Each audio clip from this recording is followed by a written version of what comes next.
This is how you're going to password protect a page in Elementor. So in the Elementor editor, you cannot actually find the password protect unless you have a plugin. So instead of adding a password protection, we can just make this page private.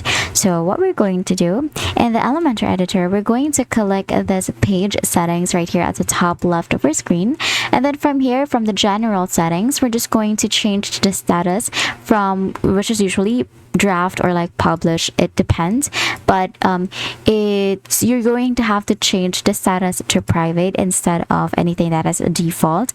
And then from there, you're just going to, you can publish this and then this page will not be seen anymore. But if you really want to add a password protection, you can just add a new add-on by clicking on this add element section back once again, and then you're going to scroll down until you find this explore add-on section.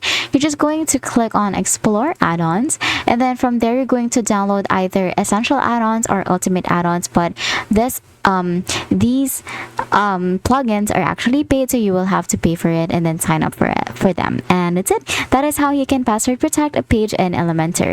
If this video helped you, please don't forget to like the video and subscribe to the channel for more videos like this.